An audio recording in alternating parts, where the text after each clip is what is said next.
네, 글로벌 증시 마감 시황입니다. 밋밋했던 유럽장 그리고 장 후반에 반락해 버렸던 미국장이 되겠습니다. 종가 체크해 보시죠. 많이 밀렸습니다. 다우지수가 1.6, 그리고 S&P 500 1.8, 그리고 나스닥 지수는 2% 이상 하락을 했습니다. 지금 다우지수는 3거래일 연속으로 하락하고 있는 거고요. 32,700포인트 선에서 32,200포인트, 거의 한 500포인트나 큰 폭으로 하락을 했습니다. S&P 500 지수는 하루 만에 반락이 나왔는데요. 3,990포인트까지 갔다가 3,900 첫 번째, 거의 초반 라인까지 뚝 떨어졌고요.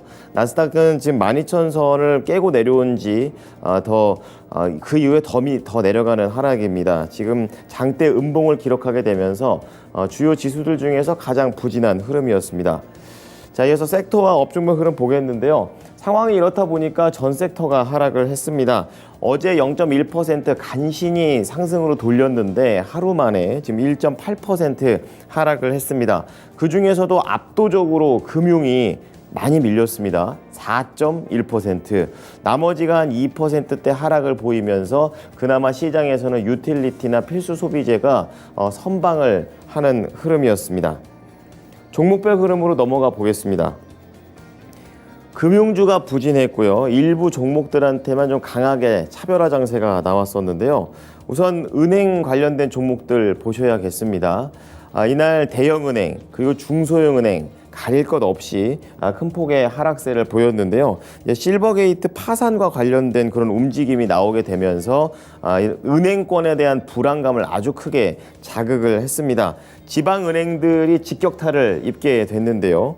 시그니처 뱅크 같은 경우에는 12% 급락했고요. 퍼스트 리퍼블릭 뱅크가 16% 급락. 그리고 US 뱅코프라든지 PNC 파이낸셜, 그리고 TFC 코퍼레이션 이런 종목들은 평소에 많이 좀 언급을 해드렸었는데요. 7%대의 하락률을 보여주게 되면서 지방은행이 상당히 안 좋았습니다. 이렇게 밑단 쪽에서 움직임이 안 좋으니까 대형은행 쪽도 영향을 동시에 받았었는데요. 시티은행이 그나마 덜 밀렸습니다. 4.1% 하락했고요. JP모건 체이스, 뱅크 오브 아메리카, 웰스파고 모두 다 5에서 6% 급락이 나왔습니다. 또 여기에 은행주 쪽에서는 10년물 국채금리 수익률 그리고 금리 인상에 따른 단기물, 2년물 역시 하락을 했다라는 점, 특히 2년물이 급락을 했다라는 점도 이런 은행주들한테는 악재가 됐습니다. 자, 그런 가운데 은행주 중에서도 악재가 개인적으로 더 있는 은행들은 더 급락을 했는데요. 바로 SVB 파이낸셜입니다. 60% 급락했습니다. 주식 공모를 했었는데 이게 실패를 했고 실적과 전망을 부진하게 발표하게 되면서 이렇게 안 좋은 투자 심리 속에서 더 밀려 내려갔습니다. 자, 여기에서 눈여겨볼 종목은 바로 또 페이팔이 되겠습니다. 가상자산하고 엮여져 있는 또 카드 회사가 되겠는데요. 암호화폐 결제가 가능한 페이팔이죠. 이제 그 페이팔이 다른 이런 이번 은행 사태와 관련해가지고 반사이익을 얻을 수 있다라는 그런 분석 속에서 0.1% 상승을 했습니다. 이렇게 급락하는 장 속에서는 상당히 선방을 한 흐름이 되겠고요. 또 CEO가 사업 전반적으로 강세를 좀 띄었다라고 발표한 점도 페이팔의 투자 심리를 개선시키는 데 도움이 됐습니다. 자, 이런 가운데 성장주들의 흐름 전반적으로 좋지 않았습니다. 대형 IT 쪽에서는 구글이랑 메타 플랫폼스, 아마존이 더 많이 밀린 흐름이었고요. 이날 성장주 쪽에서는 자동차를 좀 보셔야겠는데요. 우선 테슬라가 되겠습니다. 4.9%, 거의 한 5% 밀렸습니다. 중국 내에서 경쟁이 좀 심화되고 있다는 점, 그리고 CATL이 순이익을 발표했는데 급감을 하게 됐습니다. 관련 사이기 때문에 또 여파를 좀 받고 있는 모습이고요. 이것 때문에 전고체 최근에 좀 많이 언급이 됐었는데요. 이 전고체 배터리 회사인 퀀텀스케이프가 6.3% 하락을 했고 알버말 소재입니다. 역시 6.5% 동반 하락세를 보였습니다. 그리고 개별적으로 포드나 GM 쪽에서도 안 좋은 내용들이 나왔는데요. 특히 GM 같은 경우에는 이제 앞으로에 대한 시장 상황을 대비하기 위해서 직원들한테 이직을 권유하는 그런 상황이 발생을 했습니다. 그러면서 4.8% 하락을 했고요. GM과 마찬가지로 이러한 흐름에 영향을 받으면서 포드 역시 비슷한 하락세를 보여줬습니다. 자, 그런 가운데 지금 아마존이 1.7% 하락을 했었고 시가총액은 작지만 또 같은 전자상거래 쪽에서 엣지가 있습니다. 4.8% 하락을 했는데요. 제프리스의 투자 의견이 하향되게 되면서 하락을 했습니다. 뭐 마케팅 비용이나 또 구매자가 이탈한다라는 이 경기 침체와 관련된 이런 신호가 조금 더 전자상거래 쪽에서는 나왔습니다. 자, 이 밖에는 이제 다른 전반적인 이런 시장 분위기에 따라서 내려간 걸로 보시면 되겠고요. 뭐 제너럴 일렉트릭 같은 경우에 5.2% 상승을 하게 되면서 시장에서 돋보이는 흐름을 보여줬고요. 일라이 릴리는 약간의 좀 의외의 모습입니다. 1.3% 상승을 했었는데 그동안 연구를 했었던 알츠하이머 관련된 임상을 실패로서 규정을 하게 됐습니다. 그럼에도 불구하고 1.3% 올랐습니다. 시장에서의 해석을 보게 되면은 악재가 맞기는 한데 그동안의 데이터 자체가 지금 앞으로 다른 뭐 알츠하이머 병과 관련된 뭐 약물을 선별한다든지 파생되는 효과가 좋기 때문에 일라이 릴리 입장에서는 그렇게 나쁜 소식은 아니다라는 해석이 붙게 되면서 올라갔습니다. 자, 특징주 보겠습니다. 이날 가상화폐와 관련돼서 종목들이 다 내려가는데요. 그 가운데 실버게이트 캐피탈이 가장 주 원인이 되고 있습니다. FTX 파산 신청 이후에 잠잠했던 시장을 다시 한번 요동치게 만드는 건데요. 뱅크런에 대한 그런 우려가 그동안 지속이 되어 왔었습니다. 미국의 가상자산 쪽에 거래를 하고 있는 실버게이트가 결국에는 청산을 하게 되면서 42%나 급락을 했습니다. 이 실버게이트 캐피탈은 시그니처 뱅크와 함께 이 가상자산과 거래를 하게 되는 이 미국의 대표적인 그런 은행이라고 하는데요. 최대 고객이었던 FTX가 파산을 하게 되면서 여기에 대한 여파를 받습니다. 그러니까 손실이 1조 원이 넘는 이런 상황이 되면서 이제 하락을 하게 됐고요. 이렇게 실버게이트가 밀리게 되면서 이번 청산으로 인해서 업계 전반이 유동성에 대한 우려가 더 커졌다라는 분석들도 나오면서 시장의 불안감을 자극했습니다. 뭐 계속해서 차트를 보시면 계속 내려오는 그런 분위기였죠. 여기에서 더 내려가는 그런 상황인데요. 2.8달러에 거래를 마쳤습니다. 다음은 시장에서 유일하게 아주 강세를 띄었던 게 제너럴 일렉트릭이 되겠습니다. 전망이 잘 나오게 되면서 올라간 것인데요. 5년 만에 주가가 최고치를 기록하는 기염을 토해냈습니다. 쭉 이렇게 상승을 하는 그런 내용이 되겠습니다. 작년 하반기부터 긍정적이었었네요. 자, 제너럴 일렉트릭은 이제 높은 한 자릿수 매출 성장을 얘기를 했고요. 주당 순이익이 1.6에서 2달러 역시 긍정적입니다. 여기에다가 잉여 현금 흐름이 34억에서 42억 달러 정도 이렇게 올해 지침을 발표했는데 큰 문제 없이 견조하게 움직일 수 있다라는 내용 속에서 간 것이고요. 그리고 올해 매출 성장과 그리고 항공이라든지 에너지 부문 쪽에서의 이 긍정적인 잉여 현금 흐름도 또 하나의 호재가 되면서 이날 상승폭을 아주 높게 키웠습니다. 5.2% 상승한 91달러를 기록합니다. 자, 이어서 미국 현지 연결해 보겠습니다. SH인베스트먼트 김선영 연구원입니다. 안녕하십니까? 네, 안녕하십니까? 네, 미국장이 오후에 아주 크게 발락을 해버렸습니다. 은행 업종 쪽에서 악재가 나왔는데요. 자세한 분위기 설명해 주시죠. 예, 그렇습니다. 여러 악재 속에 오늘 뉴욕 증시는 3대 지수가 모두 1.6에서 2%가 넘는 급락세를 보였습니다. 연준의 빅스텝 금리 인상 우려가 여전한 가운데 그간 뱅크런 우려가 제기됐던 미국의 가상자산 거래은행인 실버게이트가 결국 청산하기로 했다는 뉴스가 금융주는 물론 위험자산 전반을 끌어내리면서 시장에 부담을 가했는데요. 회사 측은 최근 가상자산 업계의 규제 환경을 고려해 은행 운영을 질서 있게 중단하고 자발적으로 청산하는 것이 최선이라는 결론에 도달했다고 밝혔고 영업을 중단하더라도 고객들의 예금은 정상적으로 지급하기로 약속했습니다. 한편 제롬 파월 의장이 내일 발표되는 2월의 고용 지표를 향후 통화 정책의 중요한 자료로 주시할 것이라는 입장을 이미 밝혔기 때문에 시장의 관심 역시 집중되고 있는데요. 만일 시장의 예상보다 고용 시장이 견조한 결과를 보인다면 3월 FOMC에서 빅스텝 금리 인상이 불가피할 것이라는 것이 많은 전문가들의 예상입니다.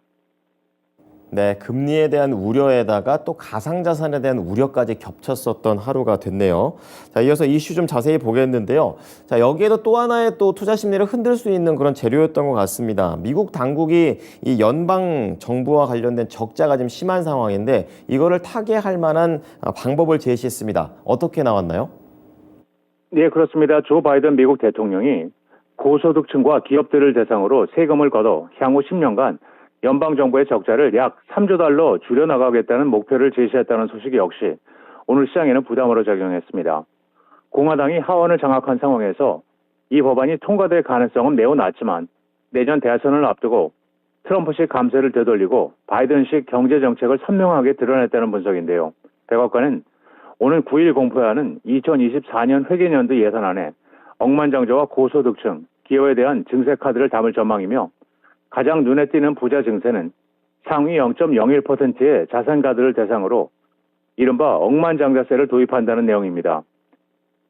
이것은 가계의 순자산이 1억 달러 이상인 슈퍼 부자들을 대상으로 한 자산 증가분에 대해 최소 25%의 세율을 적용해 과세하겠다는 것으로 트럼프 대통령이 낮추었던 소득세 세율 역시 37에서 39.6%로 다시 올릴 전망이며 법인 세율 역시 현행 21에서 28%로 인상할 계획인 반면 국방 예산은 계속 늘려 연간 8,350억 달러 이상의 국방 예산을 계속 지출할 것으로 예상이 되는데요.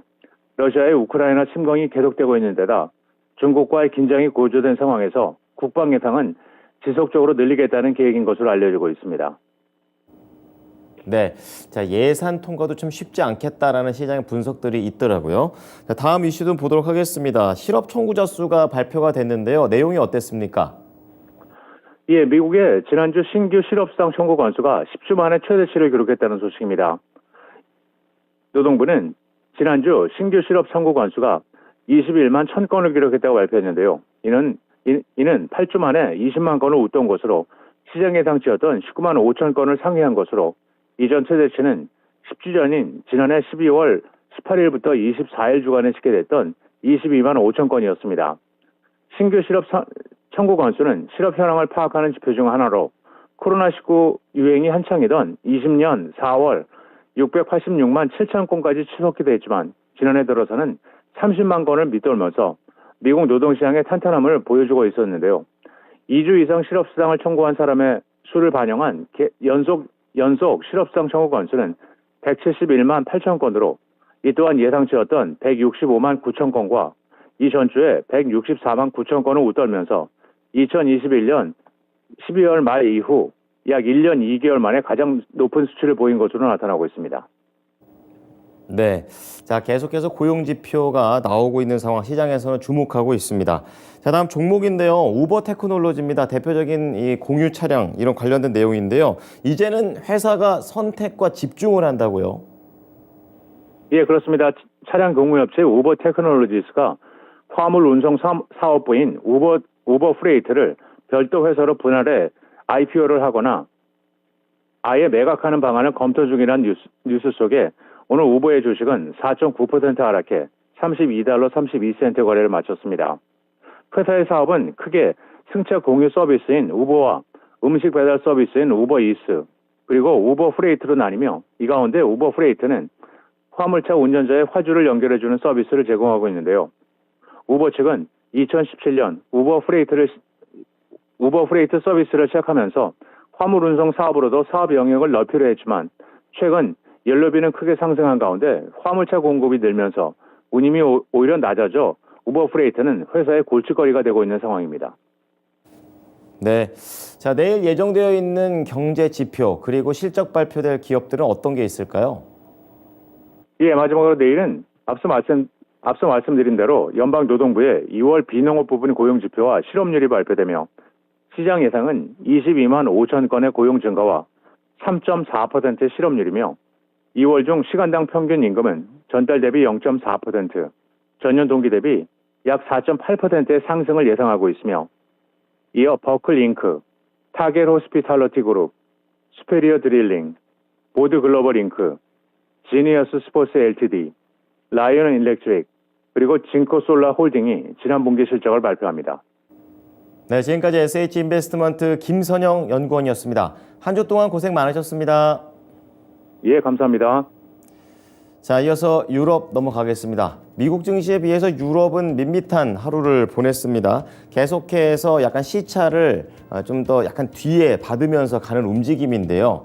파월 의장 발언을 소화했다는 게 전체적인 판단입니다.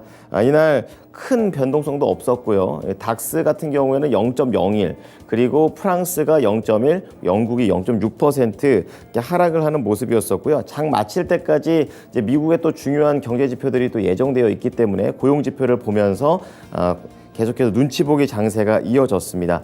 독일의 증시는 2거래일 연속으로 올랐지만 상승폭이 많이 줄었고요. 그리고 프랑스는 3거래일 연속으로 밀리면서 7,300선을 간신히 유지를 합니다. 그리고 영국 같은 경우에는 장중 내내 개선되는 모습 없이 움직였었고 1거래일 만에 하락하면서 낙폭을 확대했습니다. 상품 시장 보겠습니다. 유가가 3거래일 연속으로 밀리고 있습니다. 네, 지금 3월 50bp 인상과 관련해서 그 문제가 되고 있는 그런 모습이 되겠는데요. 1.4% 하락하면서 75달러, 계속해서 변동성을 많이 보이고 있는 유가의 흐름이 되겠습니다.